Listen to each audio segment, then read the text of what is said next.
check it out now. DC4 on the way. Actually, we can't even say that no more. It's actually out. Now, DC4 was niggas' due date, and if you don't know what that means, niggas were literally pregnant. And listen, a lot of people are wondering, was it gonna be a twin? That's a double disc if you don't know. Would it be aborted? Would it really come early? Would it be late? This pregnancy lasted a really fucking long time. Now, after a very confusing rollout, the tape should have came out in September, but it got pushed back to October. It came out via a fucking C-section, all right? Now, it left fans with no date in sight at first, and pretty much, man, a lot of people were chanting DC4 on the way. The stands pretty much it just dropped abruptly on Halloween weekend. Yes, it's indeed very spooky. Now, after a ridiculous release, because he ain't had no official single, he definitely no lead single, okay, no really carefully planned promo, even though niggas been knowing DC4's been on the way for like a year and a half, which maybe that was promo enough, it dropped. Okay, now regardless, we got to talk sales because sales are going to come out. And I know some people are like, oh, well, let's not talk sales, but we got to talk sales because it's not only for free, it's also for sale. All right, despite being available for free stream on some sites that are mixtape sites, it is for paid download on iTunes and, of course, on streaming official sites like Spotify, okay, Tidal, and of course Apple Music. Now, he had some sales, so we got to speak about that first. First of all, I said multiple times, because of the lack of promo, if he dropped it just spontaneously, I couldn't see him doing over 100K, and it seems, again, I was right, okay? Now, he's projected to do right now between 70 and 80, just like I projected. I actually said between 70 and 85, but it looks like he might even get to 85, by the way. Right now, it's still a little bit early. We still got a couple more days, but right now, they increased at first. Over the weekend, they were saying it's looking like 50,000.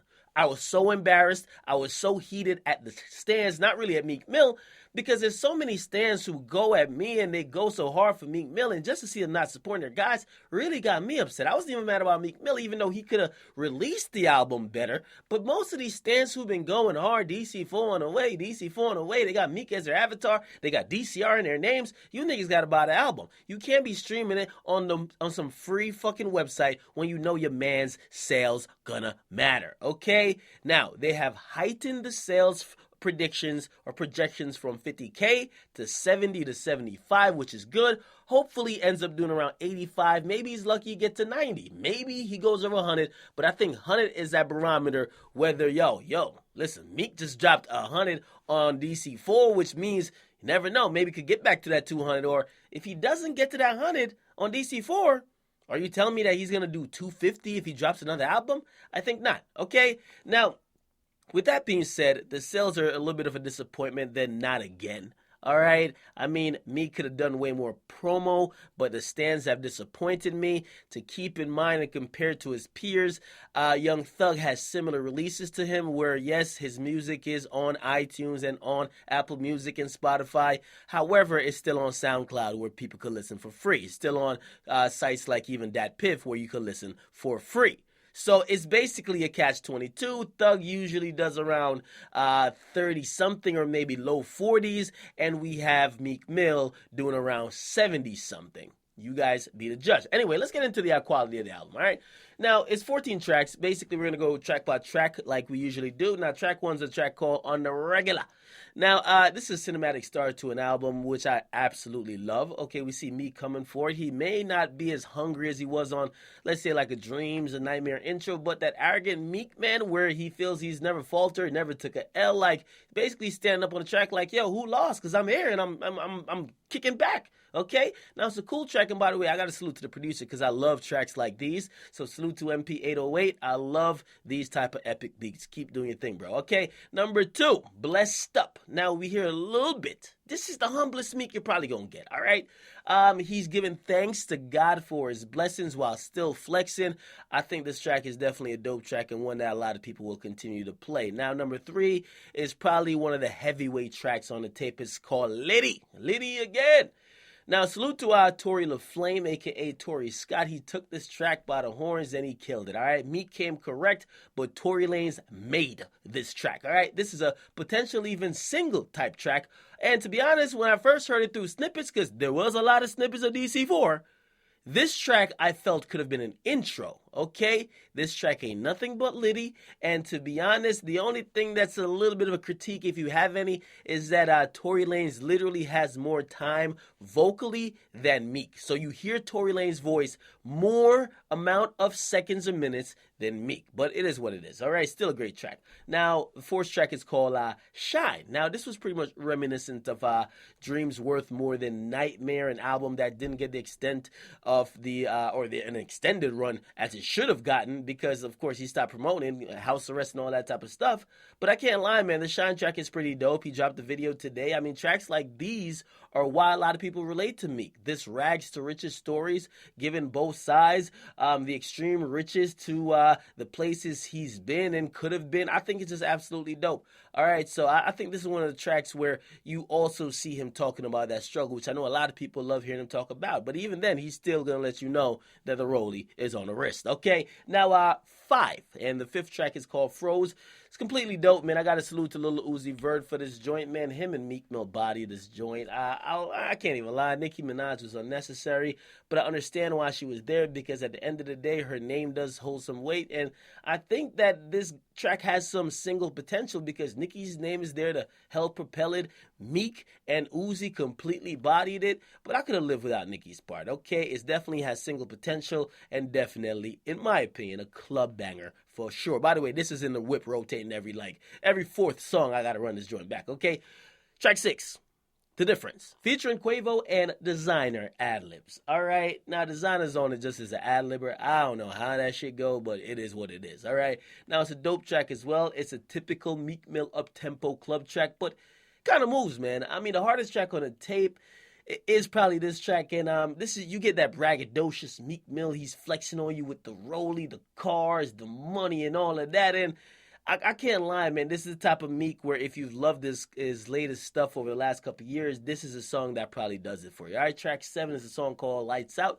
Dope beat. Meek Mill, he literally sets the mood and the whole way he went in on the beat.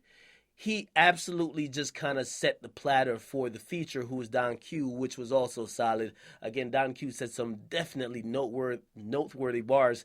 And I got to take note of this track, even though I thought from the snippets. Again, I got to compare things to the snippets because I heard all these through snippets, and I was expecting a little bit different from certain things. This was one of them. I thought it was going to be a little bit more up-tempo, but it was still dope nevertheless. Now, track 8. Blue Notes. This is my fucking song. Okay, the sample is just beastly.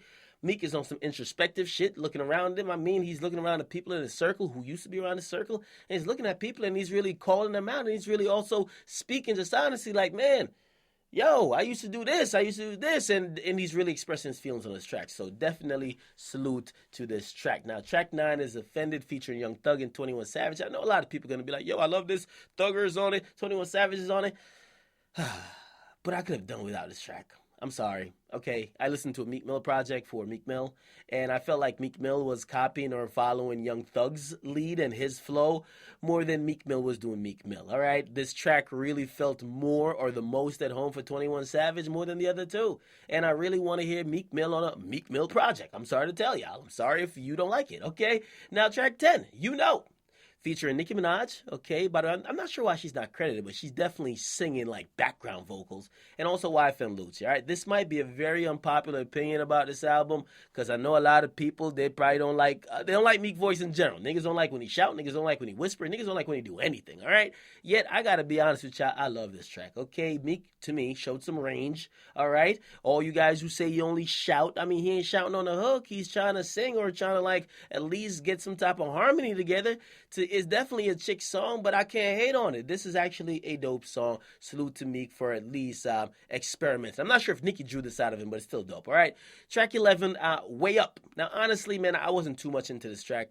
Don't think it's whack, but I'm just not too much into it just because it gives me a vibe of another song that's even hotter. All right, it gives me the exact vibe of Fresher, Wait a Minute. It sounds cool. By the way, if you never check that song out, go check that song out. Comment DJ Akademiks sent you. Fresher, Wait a Minute. Wait a minute. Yo, this shit's hot. All right, Meek's song kind of felt like he was kind of copying the melody somewhat. I'm sure he won't admit it, but it felt like he was doing like a remix to it. Okay, it is what it is. All right, anyway, track 11. Two Wrongs featuring Pusha T. To me, it's a dope song, man. It's kind of crazy, though, that Pusha T, he's still rapping about that same brick from like 86. What? What are we doing? Okay. Now, they do have another song together, which is not featured on the tape. It's actually was supposed to be on Drum's tape, but it's called Boys in the Hood. I actually prefer that collaboration out of them recently, but still, pertaining to this track, Meek's verse was dope, and he's talking about how niggas in his own crew was disloyal, and you could tell by how even he's rapping, you could get the passion from his voice, and even though we hear the braggadocious shit from him, you could tell the passion is still in him when it comes to rap. All right, Tony Story 3. I've been waiting for this joint. If you're a Meek fan, you better been waiting for this joint. All right. I mean, I think Meek delivered. This is one of the storytelling joints by Meek. He always got a joint like this. And, he kind of really detailed a lot of real life choices that a lot of people have to make when they're in the quote unquote streets. Okay. Now, part 4 is on the way, and I can't complain about Tony Story 3. Now, moving on to the last track, which is the outro, featuring Lil Snoop in French. Snoop snapped, and of course, rest in peace to Snoop. The beat switch was actually fucking crazy, and I gotta say, man, Meek actually turned up once the beat switch. French Montana was placed on the track in a very dope way. That's kind of like how I like French on a tape or a song. So salute to French as well. I think it was a great way to end the album. And that's pretty much DC4, okay? Despite the 500 snippets, it's only 14 songs, okay? Now, what do I think about this thing in totality? All right, this is really, to me, a 4.35 out of 5, all right? It's a bit more rated, in my opinion, than Dreams Worth More Than Money. Dreams Worth More Than Money, I gave it 4.25, I believe, but this I had to give it 4.35 out of 5, okay? And reason why I gave it that, and to be honest, it could have been higher. The reason why I gave it that is that, listen, there was a couple songs that were left off the tape, okay? They weren't on DC4. They probably made 404 tapes, a song like Pray For Me, which I think is the hardest song Meek put out to date. And I think that could have been on DC4. That would have helped it, to me, be like an A, okay, which means like a 4.5 or higher. Nevertheless, 4.35 ain't bad, man. I think Meek, he accomplished what he needed to accomplish. He had a couple joints, which, of course, could appeal to a lot of people. But, of course, he had some joints which I think if you are, quote-unquote, the streets, you should rock with, okay? The sales, again, a little bit disappointed. I'm not really disappointed in Meek. I'm disappointed in the stands. All right? I'm going to keep calling y'all out because y'all ain't going to ride hard for a motherfucker and not support him. All right? Listen, we trap out of bandwidth with 99% of music, but that one guy, that 3 rappers you constantly battle over, you argue over on social media, you better support their shit. Okay? And based on all these things, I think it was a pretty solid effort from Meek.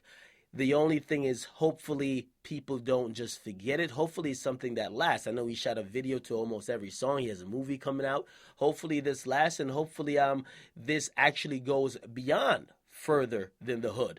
That people who necessarily he needs to get to that 250,000 in sales for his next album, maybe they'll actually listen and be like, okay, yeah, I forgot that. Yeah, I did like this guy's music. I think this album serves more than to just get the hood on his side. It definitely serves to kind of change popular opinion because he wasn't on the album whining and crying about like past situations he had. He definitely moved on, or at least it seems so, okay? So, hey, you guys let me know what you guys think about it. Get in the comment section. But right now, I could guarantee you that it looks like Meek Mill is looking at around 70,000, maybe to 75. Could go up to 80, even 90. And you never know. If these stands really go crazy and like we got 2 more days. In 2 more days, maybe they could push it to 100. But right now, it don't look like 100. All right, it look like 70, 75. All right. And again, my rating, 4.3 out of 5. What's yours? Get in the comment box. Make sure you guys like, definitely subscribe. Follow me on Facebook, please. Link is in the description.